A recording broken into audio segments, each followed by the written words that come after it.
Eu acho que a grande questão aqui é entender o que é a escritura para o judeu. Que hoje a gente tem um conceito de escritura já formulado ao longo dos séculos, né? A gente sabe que é aquilo que o Espírito Santo inspirou. Só que quando você vê o que os apóstolos falam da escritura, o que Jesus falava, o que os outros diziam, né? O que a gente nota é que escritura para eles era tudo aquilo que conta a história do povo de Deus se relacionando com ele. A relação de Deus com o seu povo.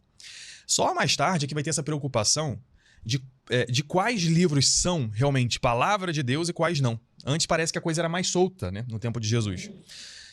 O professor pode trazer aqui uma contribuição mais precisa, mas para mim a mais antiga discussão sobre um cânon que se tem é a do Sinédrio, quando estavam na cidade de Avne, chamado Jâmina. Aí a galera chama de sínodo de Jâmina, mas aí já é força a barra. Eram reuniões lá do Sinédrio, né?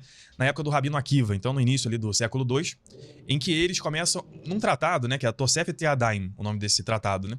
É sobre um acréscimo que eles fazem ao que purifica, o que suja as mãos ou não.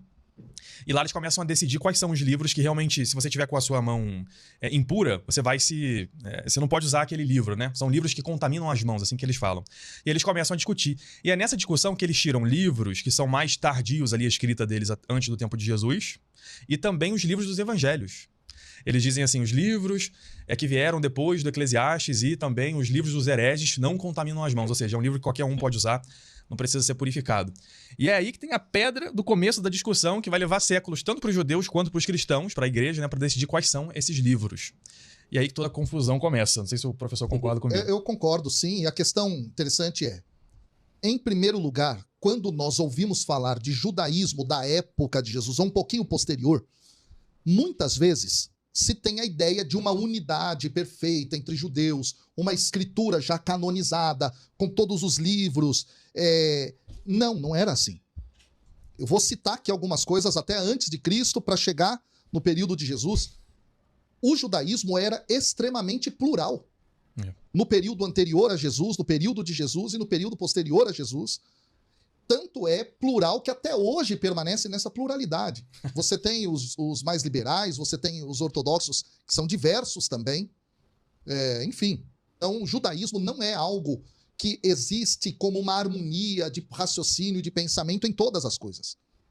Olhando para antes de Jesus, nós temos judeus que vivem na diáspora, que é na dispersão, que é fora do território de Israel, onde nós conhecemos hoje ali como Israel. Exemplo, aqueles judeus que viviam no Egito, que liam a escritura em grego, que tinham, inclusive, numa cidade chamada Elefantina, um templo que rivalizava com o templo de Jerusalém. Caramba. Onde se tinha uma linhagem sacerdotal distinta, onde se faziam sacrifícios. Ou seja, até mesmo entendendo o lugar central da fé, você tem distinção entre os judeus. Basta você ver as escavações que são feitas em sinagogas na região da diáspora. Foram encontradas sinagogas com imagens de deuses gregos, inclusive. Tamanha era a pluralidade do pensamento judaico, isso é facilmente constatado em dados arqueológicos, históricos e assim por diante.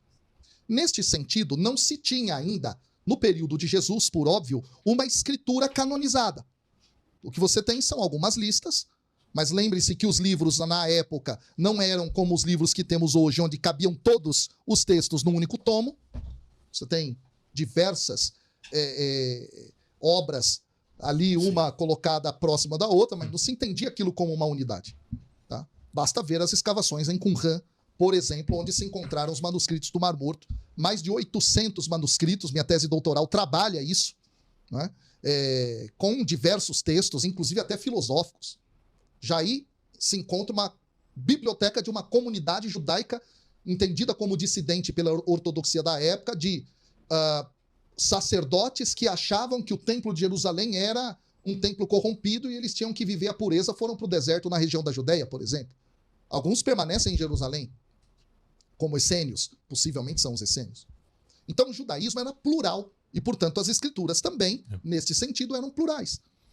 A tradução grega do Antigo Testamento, chamada de Septuaginta, ou tradução dos 70, era uma das versões que se tinha do texto.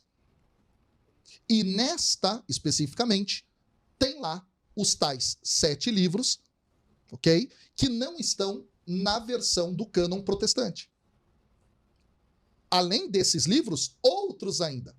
Você tem, por exemplo, na Septuaginta, Odes de Salomão, que não entrou nem na nossa escritura, nem na escritura protestante. E depois nem na escritura hebraica, que os judeus, de alguma maneira, vão fechar. Então você tem uma pluralidade grande aí. Quando, em 90, em Jâmnia, citado, encabeçado por Yohanan ben Hazakai, se faz um sínodo, a gente usa essa palavra para poder entender a reunião, e ali eles discutem em torno do ano 90. Também tem historiador hoje que já questiona um pouco um pouco mais tardio, né? a historicidade disso e tal. De todo modo, eles vão definir o cânon da Bíblia deles, daquele grupo de judeus especificamente, que são aqueles que vão continuar a partir da linha farisaica, o judaísmo, porque também precisa entender isso, que até o judeu de hoje, ele bebe muito mais na fonte dos fariseus do que dos saduceus, dos essênios, etc. Tem malucos hoje que se dizem essênios. É mesmo? Não sabia. Tem uma comunidade que se diz essênia, eles têm site, acreditam em curas milagrosas. Mas eles viraram essênios ou eles dizem que são de tradição essênia? Eles dizem que são de tradição essênia. Nossa. Loucura isso, né? É. Depois eu te passo o site. É engraçado demais. E usam textos dos judeus de Qumran. Né? Então, o que quero dizer? Eles vão decidir, tá, por volta do ano 90, talvez mais tardiamente, que só ficarão com os textos em hebraico ou aramaico, parte em aramaico, que na escritura temos pouquíssimo de aramaico. A maior parte é hebraico no Antigo Testamento. Que só vão ficar com esses textos hebraicos e não vão adotar nenhum texto que esteja apenas com sua versão na língua grega.